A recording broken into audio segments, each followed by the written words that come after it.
today? I don't know what to say. Well, you just did. So what is this, essentially? Grounding protect? Yes. So, to make things short, we all have two bodies. We have the physical body and we have the spiritual body.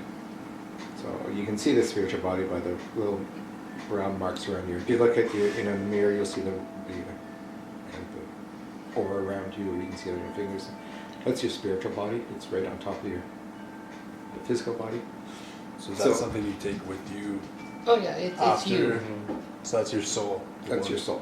Yeah. So when you pass, that goes back to the spirit world and your body stays here. Anyway, so what happens is when you come into the earth, your spirit body is kind of floating.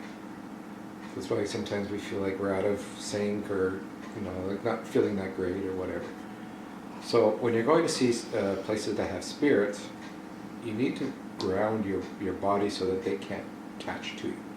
Everybody does theirs a little different. Grounding, you want to be connected to Mother Earth. Okay. And of course, if you're in prison, there's no grounding there because there's no ground or no Mother Earth in there. So you have to do it spiritually. So I usually just tell people, everybody has their own way. I just imagine myself standing in a puddle of water, or of mud. So I'm connecting actually to Mother Earth. The method doesn't matter, it's your intent. You have to strongly concentrate on doing it. I stick my feet in mud. The point is earth in some form, Right. Yeah. And what that's going to do is anything that's coming that's negative, like if a spirit comes near you or whatnot, it takes all their energy and throws it back into Mother Earth so it doesn't get into you. And that's the grounding, so that you're more stable, your mind isn't floating when things The are spirit happening. body isn't just at the whim of everything. Kind of. Because your spirit body floats, you'll see it mentally. Or feel it mentally. You feel like, oh, there's, I'm hallucinating or this type of stuff. The cleansing is all about, the cleansing you do at the end. The protecting is, the 3-foot area? Yeah. That's your aura. So your aura is your protection. So if anything comes close to it, it tries to defend it, whatnot. That's your standard aura. Auras can reach far, far, far if need be. They can go across country if it needs. But your standard aura daily is about 3 feet. It's what happens when you look at somebody you don't like them right away. Okay, I see what you mean now. That's your aura that goes touches them and say, no, this person's going to hurt you. Don't have anything to do with them. It's protection. Your instincts. Or you look at someone who I really like that person. You're spiritually attracted to them. Right. So it's warning you who to be with and who not to be with, and when you're walking down the street, all of a sudden you get a weird sensation. You say, okay, something's wrong here. Don't go down the alley. Don't go down there, or sit there and think, okay, what's going on here? It's your aura. It's your protection. But the thing is that if you're in some place like where you were, you need to put extra protection on you. So a lot of times we tell people, imagine your aura around you and fill it full of white light. Okay. Or if you're really, really afraid, put yourself in a series of two-way mirrors. You create that whole bubble, so if a two-way mirror is, it means you're able to look out, but they can't see you. Right? So as they attack you, or they try to connect to you, then it's being pushed out. Yeah. Okay. The white light is usually good enough. If there's another color that you really, really like, blue, red, whatever you're really attracted to, you turn your aura into that color, because that's your strongest color, and that'll protect you.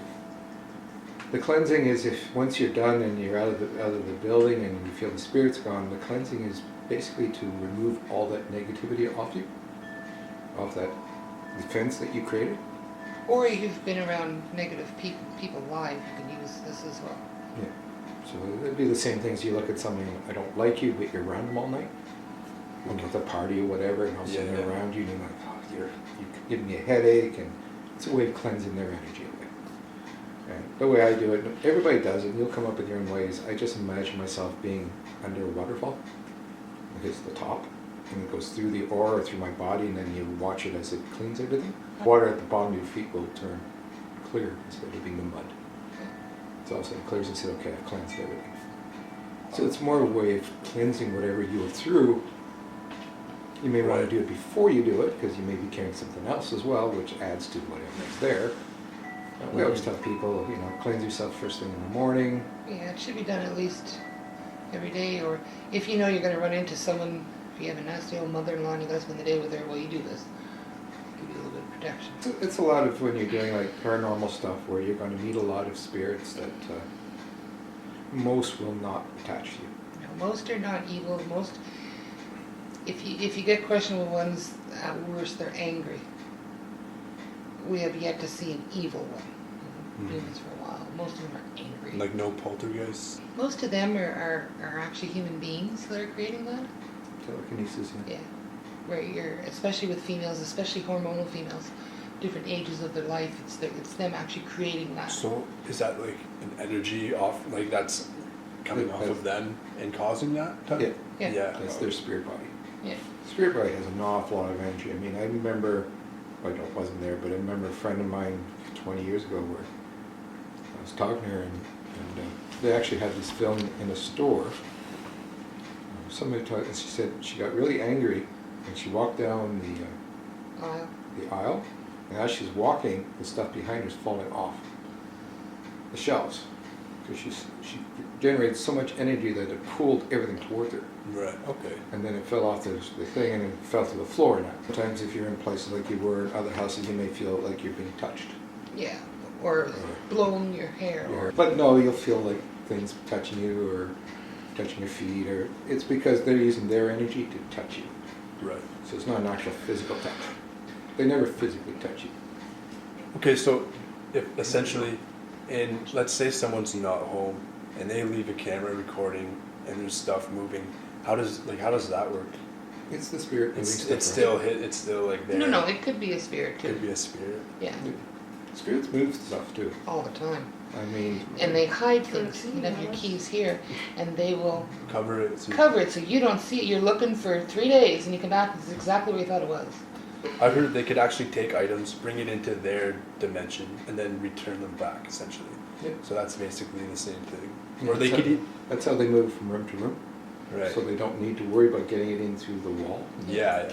Right? Because they bring the spirit world, which makes it into a non-physical thing. Yeah. Bring it to the other room, bring it, and it becomes a physical thing again. Mm-hmm. Yeah, because there's even been times where there's been items from their time that have appeared, and like the owner of the house never saw that before.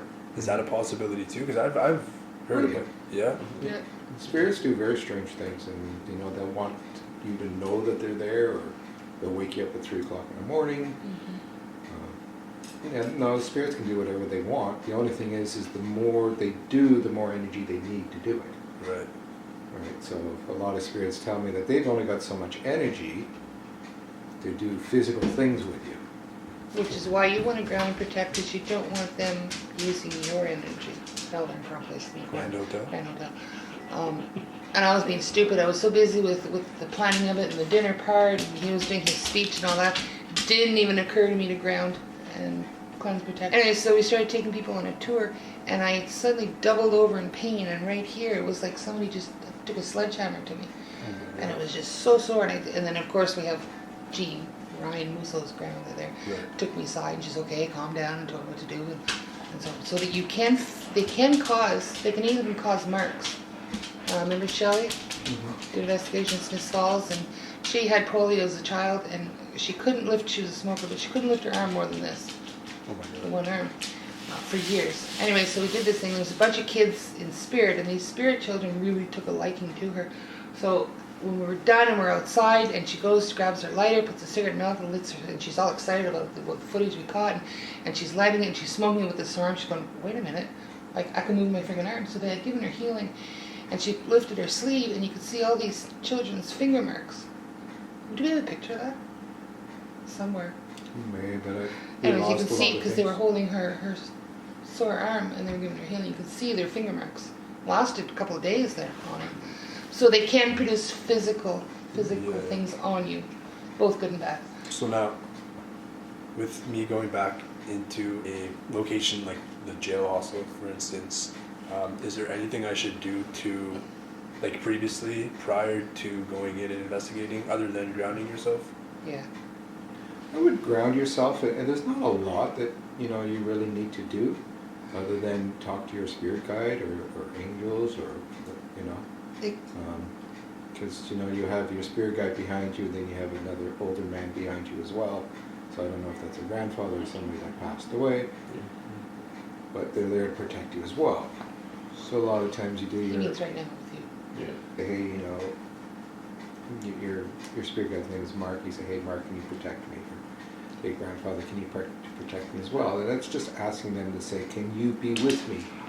Right. As the extra protection to keep these away. And they don't not only protect you, but they'll also warn you. Yeah. Right? So if you're walking into somewhere else and you have a lot of fear for no apparent reason, Don't go there. That's them saying, okay, this is as far as you should go. All right? Because there's something here that's really going to hurt you. Yeah. Other than ground cleanse and protect, your biggest protection is to listen to your gut. And when it comes to dealing with spirits, they're the boss.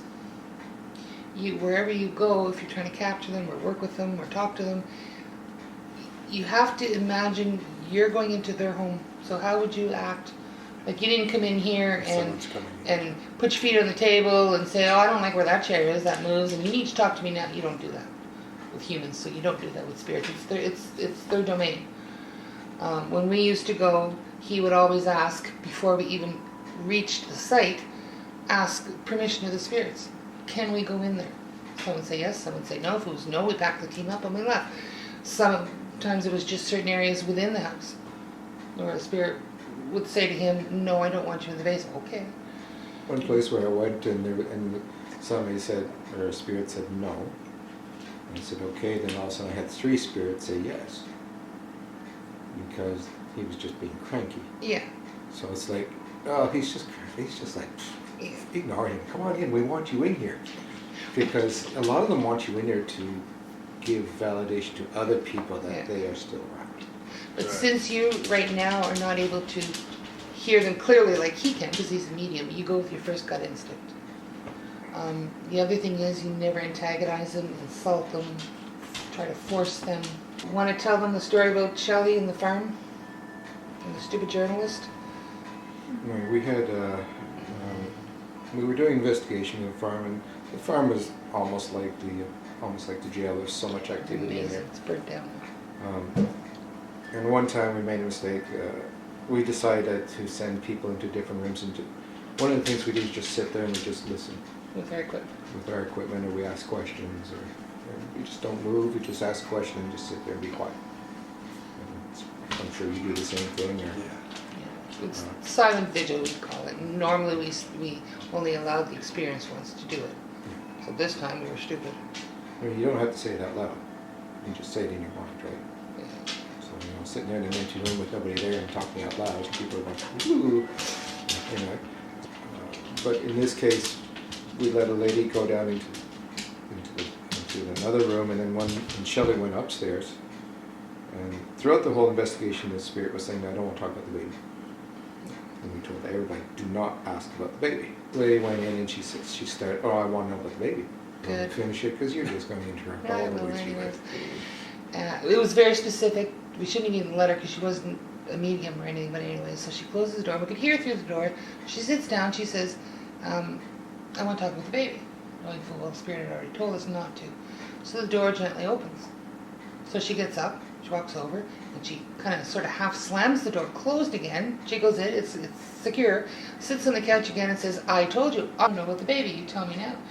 And the door opened this time, right? Mm-hmm. And then the third time she went and closed it again, and she was using F words and swearing, and you tell me about the damn baby. The door swung open wide, it actually banged. And upstairs, Shelley and James Duncan had to carry Shelley down. We heard this curdling scream. I don't know where she got her pain, her torso somewhere. And she couldn't breathe, she couldn't walk, she couldn't move, so he carried her down outside. As soon as she was outside, she was fine. And this was the spirit being pissed off, and we actually caught this gadget thing on film at that moment. We still don't know what it was, but anyways. You can see the spirit like running out of the So room. he told the journalist never again. She was trying to get for research for a book and go. We just told him not to go in the house again. Sit in the car till we're done. Yeah. Wow. Yes, you can get attacked, but generally it's not like a. If you're respectful, polite, you ground, you cleanse, you protect. You just have to go in with respect, and you have to know that you can only go so far against them. Mhm. Again, if you get a sudden fear and you're not supposed to go in the room, just don't go in the room. Maybe, take the camera, flash it around or something, but don't go in yourself. If you're with a group of people that are doing these things and they won't listen to you, then you leave. If they won't, or they won't stop teasing or whatever, you leave. Right. You're going to get a lot more out of something if you give them respect and if you, Yep. Yeah. Because, I've seen one episode where, or heard one story where this guy was going in and it was another jail somewhere in the States where he went in the jail and he's yelling, bumping and so on and so forth, and he actually, took a mannequin and burnt it, because apparently that's what happened in the jail. The guy was killed and burnt in the top and put it exactly where it was before and burnt it, and everybody's saying, oh God, no, don't do that, don't do it, and they're filming, and absolutely nothing happened. Right? They're sitting there, oh, that's all bullshit, nothing ever happened, we didn't hear anything, no voices, no everything. They left. The second crew came in and all of a sudden, talk, and they all started talking because he had respect for them. He asked their respect to come in. He asked, say, I'm not here to hurt you. I just, do you have something to say to somebody? And that's usually what you ask. He said, do you have a message for somebody? And then they'll talk. Right. Because then they know you're there for them, not for your. Yeah, you ask them questions, either aloud or in your mind. What's your name? What's your story? How did you die? Do you have a message for people? And that might encourage the spirits for you to get recordings of them. I usually ask them, do you have messages first? Yeah. Because if you start asking questions that's for you, then they'll say, you're the 1000th person that came here and asked the same stupid question. Yeah. Right? So yeah, it's if you're worried about being attacked not a poltergeist, but exorcist or whatever it is, where you'll be flying all over the place and spewing puke or whatever. Pea soup? It doesn't happen. It does. We saw at the fair. Mm-hmm. There was someone possessed. Yeah, but it wasn't because of. Most of the time, possessions will start because a person puts all their faith in their religion or their religious items, and they're counting on God, Buddha, whatever it is that they believe. You're going to take care of this for me, so I don't have to work at it. I don't have to pay attention. I don't have to protect myself or anything, and it leaves themselves open. Right, and then that opens a door for them to essentially take control. Yeah. But even then, they don't take control. They just like sitting on you, and they'll make you do stupid things, Or make you feel sick. or make you feel sick or whatever. So that's the morning of, I felt very sick to my stomach. At the end of my actual video, I didn't look like myself. To me, at least, I was like something in my eyes. I remember just feeling a back pain sitting in the cell, and I wanted to throw up at one point. Yeah, And because they got close to you. Yeah. That's the other thing you can do if you're in the middle of this and you start feeling weird like that, you politely say you're too close, back up, back away. They're in your 3 foot. Yeah. And most spirits, unless they have a reason or they're really angry or just antagonizing, they will back away. That's when also when you feel like that, that's when you put in your protection. Yeah, you can do it as many times as you need to. Not just the You once. visualize yourself, right? You visualize yourself and you start bombarding yourself with white light, or surround yourself with white light, then you'll feel all that go away. Yeah. They're not there to hurt you. They're there just to annoy you or to figure out who you are. Or to get a message Or across. angry from what happened to them, Yeah. right? And they don't care who you are, they're just angry. So yeah, if you go in there and have that protection, and if you bring other people, make sure they protect themselves. Right. And if either you or them feel like you're going to puke or anything, and then I would leave the room. Yeah. I wouldn't stay there. Because that's, remember I said, the fear factor, and if you feel like you're sick and whatnot, that's kind of a spiritual attack. Not necessarily like a punch you kind of attack, it's they're attacking your energy. So just get out of the room you're in, and just go to the next room where you don't feel it. Well, when you first sat down, I saw that little black spot on the right-hand side, which usually means there's a hook. The hook is an energetic link to whatever is there. Not just bad, like you have a hook with your mother, with your close friends, with anybody that you've encountered, and you can have spiritual hooks as well. Some are there for good, some are there for... I was at a point, I'm very close with my animals, and when I got home, my cats and my dog they would come into my room, stop, look at me, turn around, and that's very unusual, because I have a bunch of cats, and my dog, we're really close, and he won't even stay in my room anymore. It's like right after the whole investigation. He probably brought one home. Yeah. Can you get Celtic lady to go clean his house?